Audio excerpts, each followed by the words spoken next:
Ano po pangalan nila? Lapit po. Jerry po, Jerry. Jerry. Ano yung dala nyo? Laki niya na. Opo, nakuha lang po namin sa tambahan. Ano po pangalan niya, Nay? Aurelia. Kayo po. Jerry po. Anong nangyari sa amay mo? Naano po ng yero kagabi pero okay na lagyan ko ng beto dahil. Ano po trabaho nila? Nangangalaka lang kami, sir. Siyempre, sabi niya nga, pwede daw sa mga 30 to 20,000. Pero siyempre, price niya yun. So, siyempre, alam mo naman, kuripot tayo, tatawad tayo. Alam mo naman na, pero 5,000 lang unang sabi nyo. Eh, sabi ng expert natin, nasa range ng 15 to 20, pwedeng to 30. So, pwede nang ganun kataas, di ba? So, siguro ako,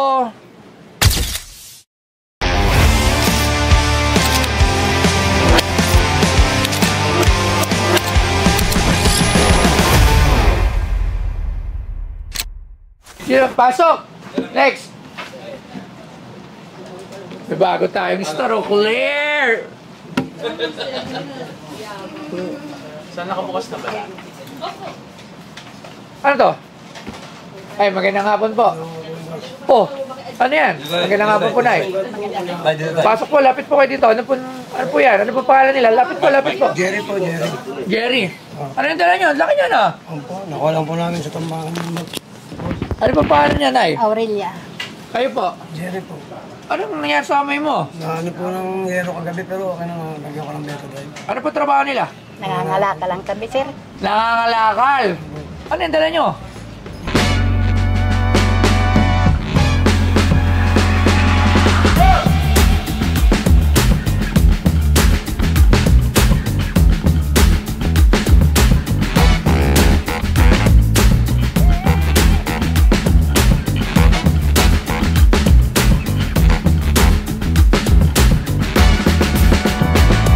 Ang Monument Seal ay isang pandekorasyon na emblem na ginawa mula sa mga materyales tulad ng bato, metal o ceramic. Ang mga seal na ito ay nagpapahiwatig ng autoridad at opisyal na pagkilala para sa mga organisasyon, ahensya ng gobyerno at institusyon. Madalas na inilalagay ang mga ito sa mga nakikitang lokasyon tulad ng mga fasad ng gusali o mga pampublikong espasyo na nagbibigay ng pagiging permanente at lehitimo. Higit pa sa functionality, pinapaganda nila ang architectural appeal ng mga gusali at nagsisilbing simbolikong marker ng kasaysayan at misyon.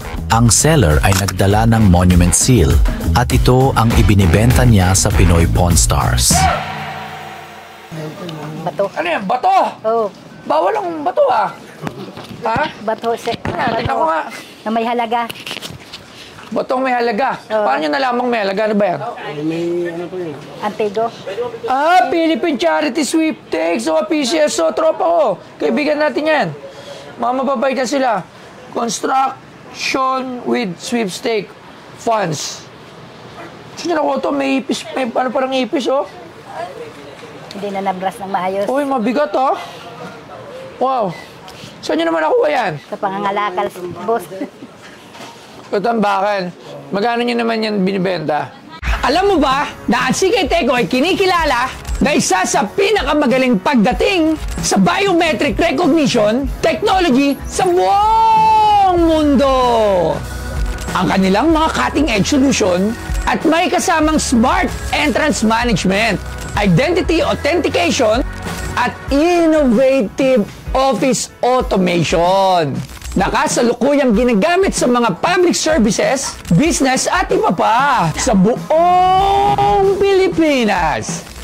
Sa CK Teco, walang kapantay ang safety na kaya nilang i-provide dahil sa kanilang top-notch security, convenience at efficiency. At mas mapapadali ang pagmamanage ng inyong security operation. Lagi niyo tatandaan na sa CK Teco ang future ng smart security dito sa Pilipinas. Lagi niyo tatandaan. Si Toy Tumamen. Geng, geng. Akin, magkano niyo naman yan binibenta? 5K sana sir kung pwede niya. Magkano? 5K lang po siya. 5K. Tatanong ko muna sa expert kung magkano yan kasi hindi ko alam ang presyo. So, bato lang yan. Hindi natin alam pero maganda. Pucha, laki niya. So, tawag lang tayo ng expert. Tawagin natin si Sir Arman Di Maranan, isa sa mga expert natin. Sir Arman. Sir Arman, magandang hapon. Oh, masakit yung kamay niyan. Good afternoon, sir. Ito, oh. Bato, Bato. Bali, PCSO. logo ng PCSO. Dalang, Mike. Oo nga, nakita ko nga logo ng PCSO. Pero anong year? Kulang kasi. Walang year eh. Philippine Charity Sweepstakes, walang office. So, hindi pa siya PCSO. May sweepstake pa, oh. So, probably around 1920s, 30s, or 40s. 1930s. 40s. Malamang, ganun ang tingin ko. So, ang tagal na. Yung loto kasi, or yung sweepstakes, o loteria, inintroduce sa atin ng mga Espanyol yan. During 1833. Ang tawag nila doon, Real Loteria, or something like Loteria de Filipinas de Espanyol de Filipinas, yun. Then, nung natapos yung gera ng mga Kano at Espanyol, natigil yun. Meron din ako mga lottery tickets noon noong 1853. Naitabi ko din. Then, noong 1934, nilaunch ulit yan. Philippine Charity Sweepstakes ni Manuel L. Quezon para mag-produce ng funds dun sa mga certain organization or department kagaya ng athlete. Doon yan nilalaan yung pondo niyan. So, yun yung istorya ng Philippine Charity Sweepstakes. Wow. Magkano ang worth? Saan galing yan? Alam ko, yung opisina ng PCSO or Philippine Charity Sweepstakes nasa Manila sa may Marcelino Street or Marcelo. So, doon yan galing? Malamang doon to galing kasi yun lang yung opisina ng pauna-unang opisina ng PCSO. So, one of one yan. May worth? Oo. Magkano? Tingin ko, kung iba, tingin nila is 10,000, 20,000.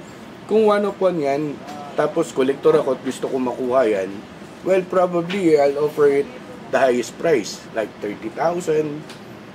Ganon ko pe-presyohan yan. Para sa akin kaagad mapunta. Pero bigat nito.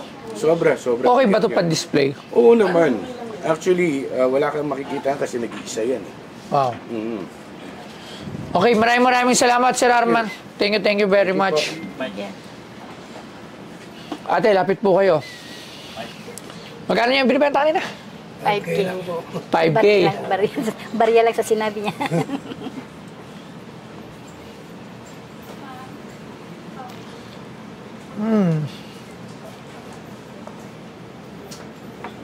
Siyempre, sabi niya nga, pwede daw sa mga 30 to 20,000. Pero siyempre, price niya yun. So, siyempre, alam mo naman, kuripot tayo, tatawad tayo.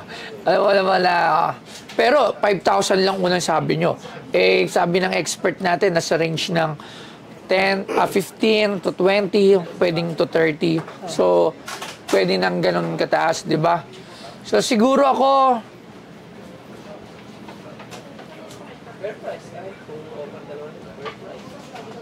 ₱15,000. Okay na po, sir. Basta, Wow, okay na agad. Ang bilis! 15,000 pesos. Okay, para ang swerte nyo naman, nakalakal kayo, nakakuha kayo ng ganyan, ha? Okay, so sige, punta kayo dun sa office para mabayaran ng 15,000 at akin na yung bato nyo. Maraming taga saan po ba kayo? taga Kalayaan po, pag-along-ganon lang ako sa Kalayaan. Malapit lang dito. Paikot-ikot. Saan ang ruta nyo? Sa, paano, paikot-ikot lang po sa... Gano'n na kayo katagal na kalakal? Ano pa kami, 84 pa kami dyan, sir. 84, marami ng anak. Ilan ang anak? 4, sir. Asan ang mga anak nyo? Nandun siya nangalakal. Hala din, siguro. Swerte nyo sa kalakal nyo, ha? Maraming salamat po. Ayan, maraming salamat na sugat mo. Doon na lang, babayaran kayo doon mamaya. Sige po, thank you very much. Ako po si Jerry Ramos. Nagpunta po kami rito kay Bastoyo. May binenta kami galing sa pagkakalakal. Sa Tagalo namin ang kalakal, ngayon naman kami nakakuha ng ganito, may pera pala. Siyempre, wala po kami na pagkunan ng Financial. kaya nilapit po namin kay Bastoyo para ganun po kami. Sobrang hirap. Mahirap naman po magbago mahirap naman po magano ng mga kung anong trabaho, mas maganda na po ito kasi para marangal. Maraming salamat po kay Bastoyo kasi nagkaroon kami ng pambiling mga ano namin, gamit. Inaasahan na pera pala yun.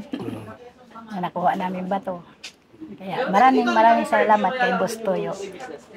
Hindi namin sukat akalain na mahalaga pala yun. Maraming salamat, Boss Toyo.